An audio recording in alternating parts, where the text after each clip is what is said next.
Oh, Romeo. Romeo. Wherefore art thou, Romeo Lavia, going to in this summer window? Hello, I'm Anka and I'm here today to talk to you about Romeo Lavia, the Southampton midfielder that's got the attention of loads of Premier League clubs. Let me explain. The thing about Southampton was they often played with two number sixes, two players who were grit and grind midfielders. They could tackle really well, they could win the ball often, and Lavia was a fantastic ball winner. On average, it was 7.5 regains per 90, and as you can see, he was really good here, just as a central pivot. There are loads of times where James Ward-Prowse would move up in the cross, which meant Romeo Lavia was the deepest lying midfielder. He was 19, just really good in front of his own penalty area, but he's also very powerful in this middle central zone. But he wasn't just a, I'm gonna win ball and pass it to someone else. He was also a quite clever and very press resistant central midfielder. Take this incident against Chelsea. So what you got here is Gavin Bazunu, the goalkeeper, is passing to Lavia. This happens a lot. Lavia was very often the first midfielder to receive after centre-back split. Lavia is being pressed by Mateo Kovacic. Lavia understands that Mateo is coming towards him, so he takes a feint, spins, runs off. Lavia does this a lot. Here's another example of how good he is at keeping the ball. This is him much later on in the season when he's playing against Manchester United at Old Trafford. Jadon Sancho's coming towards him, trying to press him. Lavia's got his back towards Sancho, does one step, drops Sancho. But this ball looks kind of loose. So Anthony's like, ooh, I can win this back. Lavia goes, nah, see you, mate. Jinks back inside, keeps the ball, and then makes some good, simple pass onward. This is Lavia's really good strength. He's a very clever, what I'll call a five-a-side player. When you're playing in defensive midfield, it's all about space and how comfortable you are in managing certain areas of space. Lavia is very good when he's on the ball in really small areas of space. Lavia once said one of his idols was Busquets. I'm not gonna say Lavia is gonna be as good as Busquets, but he's got that thing of no frills, but he does drop defenders, as you've seen here. Would you like to see what else Lavia is good at? In front of me is his Smarter Scout profile. So, really interesting thing about Lavia, carry and dribble volume. As I've tried to explain in those clips, he's very good receiving the ball from his centre-backs or receiving the ball from his goalkeeper, and then carrying it towards, say, the penalty area, and then passing on to someone like James Ward-Prowse. What you can also see is his ball retention ability. Even though he's being pressured a lot from all sides, he does loads of little tiny things to make sure he holds onto the ball in really good quality. His link-up play volume is not necessarily the best, and his XG from shot progression and ball progression and everything else also quite low, because Southampton were really bad at trying to score goals. I'm really sorry to any Southampton fans watching this video. Another way to explain how good Lavia was is just by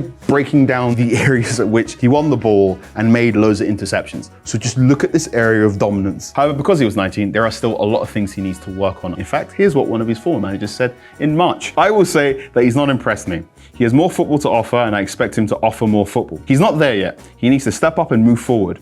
Romeo has all the qualities to become a great player, but I don't think he's there yet, and this is why he didn't impress me. So what does Lavia need to work on? Well, the most obvious thing, if you look at his Smart Scout profile, is this thing, progressive passing, right? And I need to explain some context to this very low score here. He's a fantastic short-range passer. 2 yards, 5 yards, knee over the ball passes, left foot, right foot. Lavia is very good at this. He's also very good at medium-range passing. Pings it all the way out to the right-hand side, to the winger. Very good at that too. Right foot and his weaker left foot as well, which is really impressive for, again, a player who is 19 years of age. Long-range passing is fluid. He has a tendency to overplay some passes. One thing that is really odd about Lavia is he is not good at crossing at all. He has loads of chances where he kind of works the half space and then tries to whip the ball in, but doesn't necessarily get the lift on it, or very often he just sort of hammers it into feet and it gets blocked by a lot of defenders. He's also not the best when he's shooting in front of goal. He is not yet that clever ball carrying central midfielder in the same way that a young Paul Pogba was. What Lavia is right now, he's a very good ball-winning, press-resistant player who looks more like a number 8 than a number 6. Another team that's interested in Lavia this summer is Liverpool. Liverpool have just a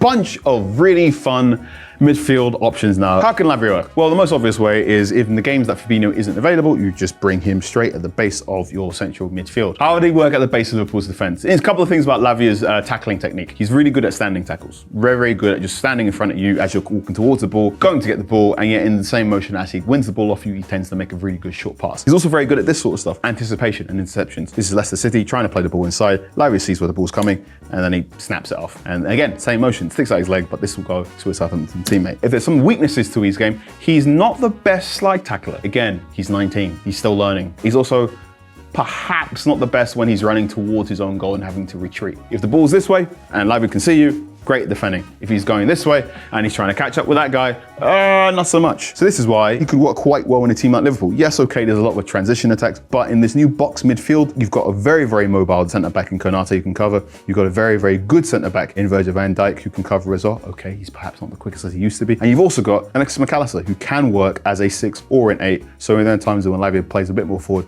it will be McAllister to come and drop back and help as well. If you want a Fabinho successor, you could do a lot worse than a player like Lavia. Another team that Lavia has been linked to is Manchester United. Now this one is fairly simple. Here's the United lineup in front of me right now, and you just take a player like Casemiro out and you put Lavia in. Probably won't be a starting lineup in too many games. However, Casemiro is over the age of 30 and he missed 7 games last season due to suspension. If you want to buy a midfielder right now who can be Casemiro's successor, you could do a lot worse than Lavia. And there's a very good chance that by the time Casemiro hangs up his boots, Lavia will be the player that Casemiro once was. And this is why everyone's so interested in Lavia, in that he's nearly good enough to be a starting number 6 for a team in the Champions League right now. However, his ball carrying ability and his press resistance means he's a very, very good number 8 right now if you're a team of Champions League quality. Lavia has a buyback clause that kicks in 2024 and it's thought to be worth £40 million.